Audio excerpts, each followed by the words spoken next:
এটা হচ্ছে এই শহরের মেন রাস্তাগুলোর মধ্যে একটা রাস্তা। এখানে সেন্ট্রো বলে, সেন্ট্রো মানে সেন্টার, ইংলিশের সেন্টার, শহরের মাঝামাঝি একটা জায়গা। সেই এরিয়াটা চারিদিকে বাউন্ডারি দেওয়া আছে, মানে রাজাদের সময় এরকম 12টা গেট আছে। ওই গেটগুলো ব্যবহার করা হতো। গেটের মধ্যে পাহাড়দার থাকতো আর প্রাচীর দেওয়া ছিল সেই সময়টায়। মানে প্রত্যেকটা গেটে একটা রাস্তা করে এখন যোগ হয়েছে। তো সেই রাস্তাগুলো, একটা রাস্তা দিয়ে আমি হাঁটছি। এই রাস্তার অবশ্য পেছন দিকটা ফেলে এসছি, যেখানে দ্বিতীয় বিশ্বযুদ্ধের সময় জেল ছিল। এখানে জেলের ভেতর লোক রাখা হতো মাটির নিচে। এখনও সেই সব অস্তিত্ব দেখা যায়। দালান টালান ভগ্নাবশেষ রয়ে গেছে। এখান থেকে দুটো গির্জা দেখা যাচ্ছে অনেক দূরে। একটা সান পেট্রোনিও, আর একটার নাম ভুলে গেছি কি যেন। তো এই হচ্ছে এই শহরের মেন রাস্তা। এখানে গাড়ি চলা নিষেধ, বিশেষ করে শনিবার রবিবার। এটা হচ্ছে দ্বিতীয় বিশ্বযুদ্ধের সময় যারা এখান থেকে লিড করেছে, কমান্ড করেছে, সেরকম একজনের স্ট্যাচু বানিয়ে রেখে দিয়েছে। এটার নাম ভুলে গেলাম, নাম ভুলে গেছি। কোনো এক সময় জানতাম নাম, ওর কাছে গিয়ে পড়তে হবে।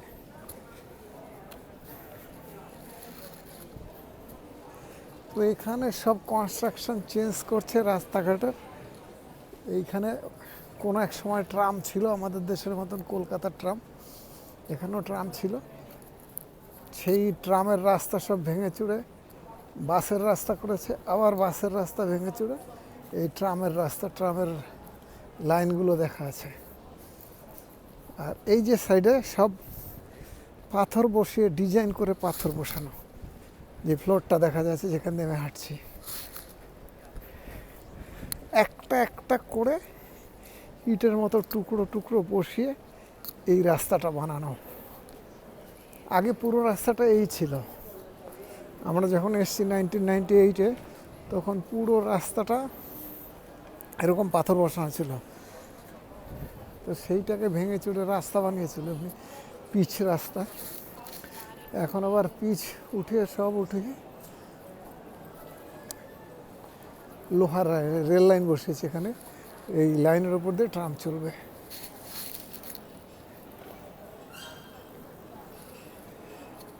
ওই ঘুরে ফিরে সব বলে না, ঘুরে ফিরে সব পুরনো আমল ফেরত আসে।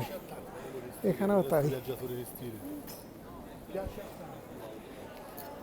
তবে এটা করার আরেকটা কারণ আছে। ইউরোপের যেই 27টা দেশ,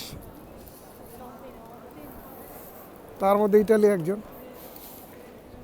তো টোটাল ইউরোপটাকে এরা একইভাবে সাজাবে, এ হচ্ছে ইউরোপিয়ান ইউনিয়নের বড় একটা কাজ।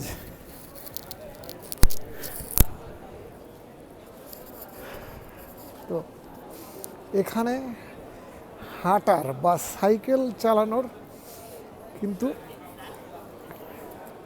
বিশেষভাবে নজর দেওয়া হয়েছে। এই যেই জায়গাটা দিয়ে আমি হাঁটছি, এটা অ্যাকচুয়ালি ট্রামে ওঠার জন্য এবং সাইকেল চালানোর জন্য। মাঝখান দিয়ে পড়ে এটা কমপ্লিট হলে এই লাইন দাগ দিয়ে দেবে। ফুটপাথ অ্যাকচুয়ালি ছিল এটা ফুটপাথ। আমি আরেকটা ভিডিওতে দেখিয়েছি, এই যে ফুটপাথ কভার্ড করা পুরো ঢাকা, যে বৃষ্টি হলে যাতে কেউ না ভেজে। আর নিচেটা হচ্ছে মার্বেল স্টোনের মোজাইক করা।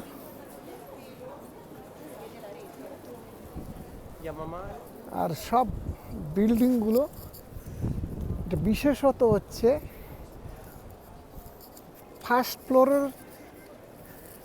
ফ্লোরের মাঝামাঝিতে গিয়ে এই ছাদটা শেষ হয়েছে। ফার্স্ট ফ্লোর থেকে দেখা যাবে।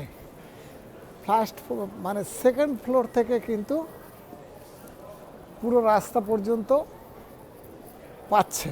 ওপরে যেসব ফ্ল্যাটগুলো আছে, এই যেই চওড়া রাস্তাটা দিয়ে আমি হাঁটছি, এটা অ্যাকচুয়ালি ফুটপাথ। বিল্ডিংয়ের অংশ থেকে ছাড়া হয়েছে। তো পুরো শহরটার সেন্টারে যারা আছে তাদের এই একই অবস্থা, যে এইটুকু ছাড়তে হবে। এই চওড়া রাস্তা দিয়ে দুটো বাস ক্রস করতে পারে, যতটা চওড়া দিয়ে হাঁটছি ফুটপাথ। তো এইসবগুলো ভালো লাগে, অনেক ইম্পর্ট্যান্ট একটা জিনিস করেছে সরকার, সরকারিভাবে দু সাইডেই তাই। এই যে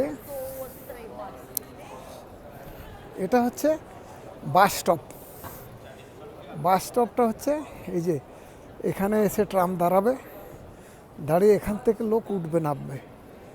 বাস স্টপে রেলিং দেওয়া আছে, স্টেনলেস স্টিলের রেলিং দেওয়া আছে, আর এখানে শেড করা হবে পরে, ওই সব অপশানগুলো দেওয়া আছে। এই জায়গায় হয়তো পিলার টিলার হবে, বসার বেঞ্চ টেঞ্চ হবে। তো এটা উঁচু আছে, এই আমার পায়ের দিকে তাকালে বোঝা যাবে, আমার হাঁটুর থেকে নিচে। এটা এই হাইটে মানে বাস স্টপটা এই হাইটে, কারণ হচ্ছে এখানে যখন বাসটা দাঁড়াবে তখন কাউকে, ট্রাম যখন দাঁড়াবে এখানে, কাউকে সিঁড়ি বেয়ে উঠতে হবে না ট্রামে। ট্রামের ফ্লোর আর মানে ফুটপাতের হাইট একই, সেম হাইট। ফলে এখানে কিন্তু ট্রেনেও একই ব্যবস্থা করা আছে, ট্রেনে সিঁড়ি বেয়ে ওঠার ইয়ে নেই। আবার যেই সব জায়গায় এই ফুটপাত নেই, যেসব জায়গাতে এখানে ফুটপাতগুলো নেই, এই টাইপের ফুটপাত নেই, সেখানে বাসের থেকে একটা ফ্লোর নেমে আসে, নেমে এসে রাস্তার সাথে লাগে, সেখান থেকে ঠেলে বাচ্চাদের যে ঠেলা গাড়িগুলো থাকে, তারপর বুড়ো মানুষের হুইল চেয়ার, ওইগুলো সব বাসের মধ্যে যাতে ওঠাতে পারে সেই ব্যবস্থা করা হয়। তো এটা আমার কাছে খুব ভালো লাগে। এটা হচ্ছে সান পেট্রোনিয়ার আরেকটা চার্চ, বিশাল বড় চার্চ। এইসব আগে এই অঞ্চলে আমি থাকতাম, ফলে এইগুলো খুব পরিচিত।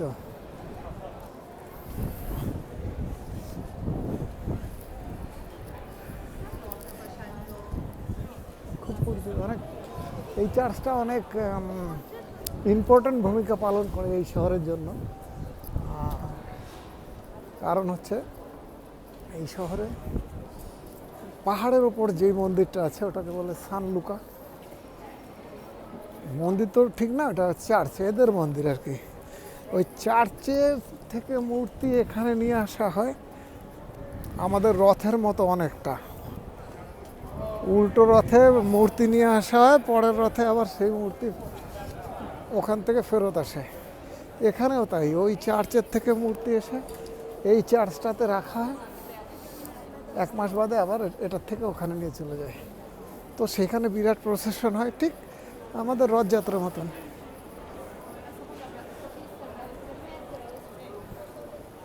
এই ভিডিওটা দেখলে সবার অনেক ভালো লাগবে, শেখার বোঝার অনেক কিছু আছে এই শহর থেকে।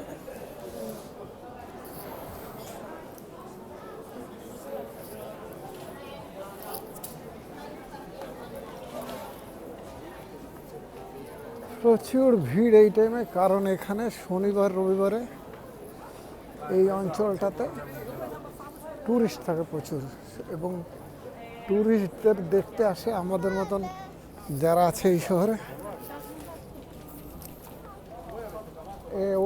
এটা আরেকটা ভিডিওতেও আছে, এখানে এটাকে বলে টাওয়ার, আসিনেল্লি টাওয়ার। এই টাওয়ারটা হচ্ছে 97.5 মিটার হাইট। পাশে আরেকটা টাওয়ার আছে ছোট, কাত করা টাওয়ার, যেমন ওয়ার্ল্ডের ইটালিতে আরেকটা টাওয়ার আছে পিজা টাওয়ার বলে, পিজা টাওয়ার, ওটাও কাত করা গোল। আর এটা কিন্তু স্কোয়ারের মধ্যে আরেকটা টাওয়ার আছে পাশে, যেটা কাত করা, ওটা 27 মিটার হাইট। এইসব বিল্ডিংগুলো 700-800 বছর আগের। এখানে সাবওয়ে আছে, মাটির তলা দিয়ে হেঁটে যাওয়ার রাস্তা ক্রস করার জন্য, অথচ মাটির তলা দিয়ে কেউই যায় না, একটা লোক যায় না এখান দিয়ে মাটির তলা দিয়ে। আমাদের দেশের মতো সব রাস্তা দিয়ে হাঁটছে।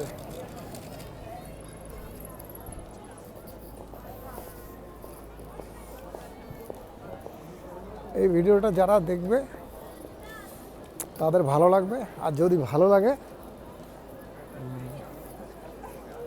লাইক, শেয়ার, কমেন্ট আর সাবস্ক্রাইব করার জন্য আমি রিকোয়েস্ট করছি, কারণ সাবস্ক্রাইব করতে পারলে আমি লাইভ ভিডিও করতে পারবো, যেগুলো অনেক বেশি ইম্পর্ট্যান্ট হবে। এখন আমি স্টপ করছি, 10 মিনিট 40 সেকেন্ড হয়ে গেছে। সবাই ভালো থেকো।